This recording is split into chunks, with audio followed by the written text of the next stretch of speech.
So I could have filmed this video inside, right? Where it's quieter, maybe even has better lighting. But for this video, I specifically wanted to film this outside in the unforgiving, relentless, loud, birds, planes, and trains. Everybody know you're about to record, so they start doing everything backyard.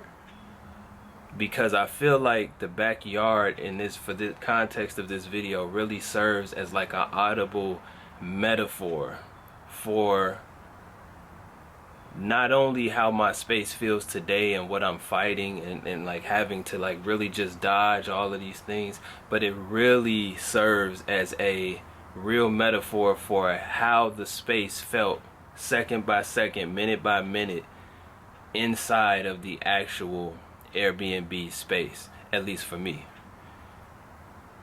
Things going on from all angles, you know, things that you just can't make up, can't prepare for, you know, because if you don't know, and everything just keeps hitting you and hitting you and hitting you and hitting you and hitting you.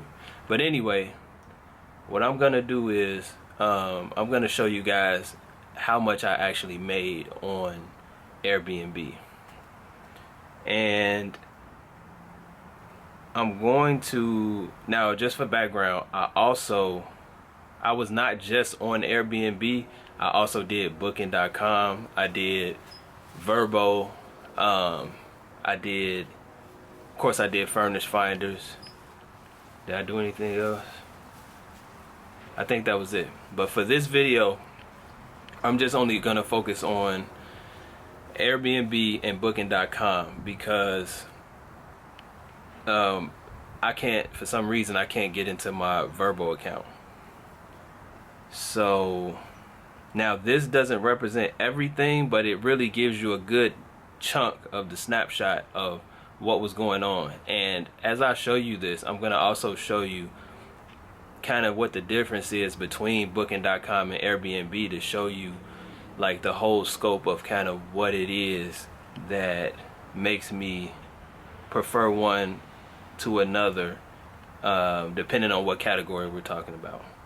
So let me just pull up my Airbnb first, and I gotta flip this back down because I want to show you. All right, so right now we are looking at what is this?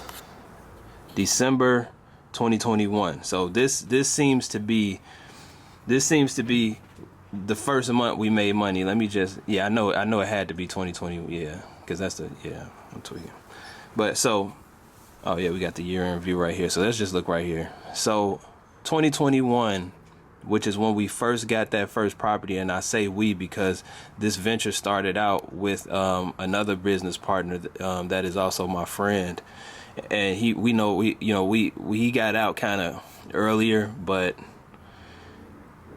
we still started together. So this is when we first came into the game, and we made this. We paid the rent. The rent was for this property $13.50. So we're paying for this. We may have made the profit on top. We may not have made the profit on top, because when we first started, it costed so much money. Like for some guys who really didn't have a lot of money to play with, it costed so much money. And then we were even going shopping at the wrong stores. We didn't know how to shop. We buying stuff from Target. You know, like we're just really like balls to the wall. You know what I mean? But anyway, let's see. December 2021, we made $17.48. All right, now let's go to 2022. So 2022, we made 32,000. Why is it? There we go. We made $32,363.77. And so you can kind of see how it breaks down, right? Like, oh yeah, these numbers give a good representation. So look, I'm already seeing that based on these numbers, you're going to be able to look actually into what the peak season and slow seasons look like. So if you notice, January we're coming in at 204, right? And then February, you know, we're coming in, we're climbing. You know, June and July are the best months. And then, you know, we're keeping steady at like around 2,000 to 3,000. Then October, November, December, and this actually was this actually, man, super impressive, right? Because December, January, February is like some of the hardest months.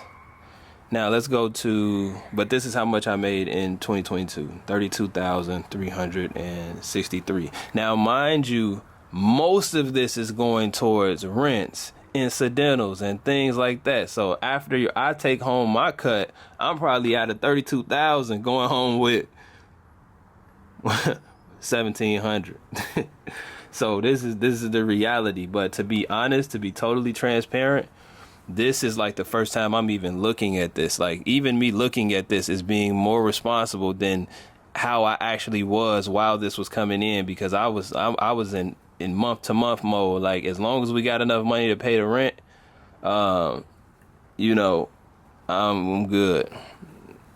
So 2023 we made $39,607, and so let's go back to January. So January, these are actually some really, really, really good months.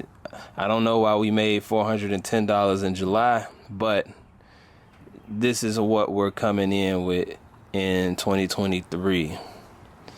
This is good. This is actually pretty good, you know.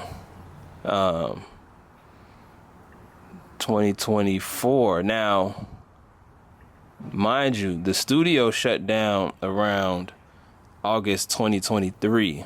So this is when I really, after this, I only had Airbnb and pretty much that's it, those moving jobs. And that's when we had to go back and forth to do those moving job cleanings and things like that. All right, let's move on to 2024. 2024 made 1,124. So around this time, this is when I start to move into the tenant phase, where I'm looking for tenants. You know, December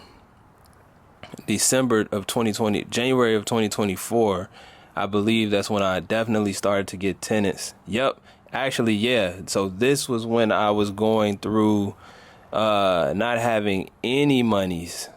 So I don't even know where I made $49.25 at.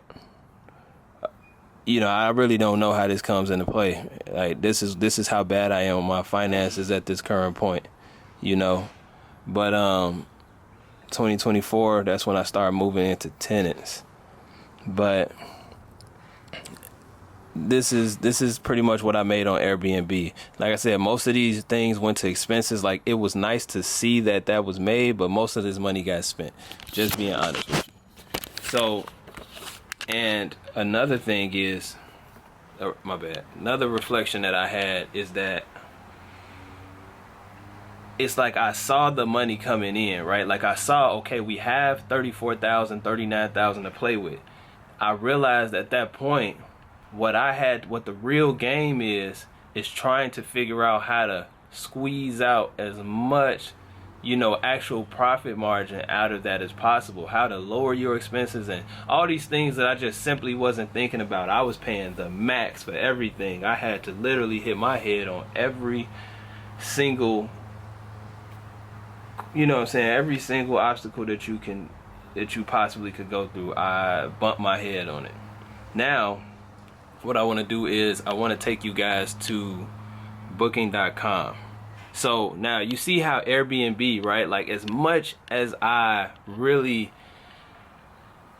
am frustrated or have been frustrated with the way that Airbnb conducts their like cancellations and stuff, because that's one thing that I would really go through a lot. All right, my bad, guys. So this is what we're gonna have to do, because my camera is a real piece of work.